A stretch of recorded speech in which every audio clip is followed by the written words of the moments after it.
আসসালামু আলাইকুম প্রিয় দর্শক, কেমন আছেন সবাই? স্বাস্থ্যকথা ইউটিউব চ্যানেলের পক্ষ থেকে সবাইকে আন্তরিক শুভেচ্ছা ও অভিনন্দন। আপনাদের সাথে আছি আমি ডাক্তার আরমান ইসলাম। তো প্রিয় দর্শক, অনেকেই তো লিঙ্গের সাইজ নিয়ে প্রশ্ন করে। তো লিঙ্গের সাইজ নিয়ে বিস্তারিত ভিডিও এই ডেসক্রিপশন বক্সে দেওয়া আছে। তো আজকে আমরা আলোচনা করব যে লিঙ্গ সাধারণত কত প্রকার, অর্থাৎ পুরুষের লিঙ্গ কত প্রকার, এটি নিয়ে আজকে কথা বলবো। প্রিয় দর্শক, পুরুষের লিঙ্গ অনেকেই এই বিষয়টি নিয়ে দুশ্চিন্তা করে।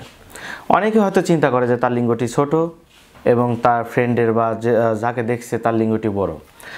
তো প্রিয় দর্শক, লিঙ্গ প্রধানত দুই প্রকার হয়, একটি হলো শোয়ার লিঙ্গ আর একটি হলো গ্রোয়ার লিঙ্গ। তো শোয়ার লিঙ্গ হচ্ছে আপনার এটি সবসময় বড় থাকে, নর্মাল অবস্থায় বড় থাকে এবং উত্থান যখন হয়, বিশেষ করে যখন উত্তেজনা আসে, তখন এটি স্বাভাবিকের থেকে একটু বড় হয়। এটি হলো শোয়ার লিঙ্গ।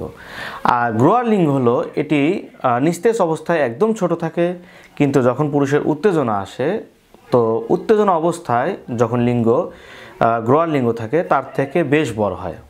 তাহলে প্রিয় দর্শক, লিঙ্গ হলো দুই প্রকার, একটি হলো শোয়ার লিঙ্গ আর একটি হলো গ্রোয়ার লিঙ্গ। শোয়ার লিঙ্গ সবসময়ই বড় থাকে এবং উত্থান হলে তার থেকে সামান্য একটু বড় দেখায়। আর গ্রোয়ার লিঙ্গ এটি সবসময় ছোট থাকে, উত্থান হলে বেশ বড় হয়। তো প্রিয় দর্শক, যারা হয়তো চিন্তা করেন যে তার লিঙ্গটি ছোট, তো হয়তো শোয়ার লিঙ্গ দেখে আসছেন, তো তখন দেখবেন যে আপনার দুশ্চিন্তাটা দূর হয়ে গেছে। এছাড়া প্রিয় দর্শক, পর্নোগ্রাফি এখানে একটি বড় ভূমিকা রাখে। অনেকে হয়তো পর্নোগ্রাফিতে দেখে যে তার লিঙ্গটি পর্নোগ্রাফির যে ভিডিও দেখছে তার তুলনায় ছোট। তো প্রিয় দর্শক, উপর থেকে নিচে দেখতে একটু ছোট লাগে।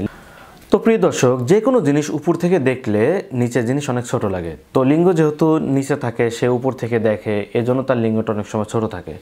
আর পর্নোগ্রাফিতে লিঙ্গ অনেক সময় বড় দেখা যায়, কারণ ভৌগোলিক দিক থেকে ইউরোপে যারা বাস করে, এশিয়ার তুলনায় ইউরোপের লিঙ্গ একটু বড় হয়।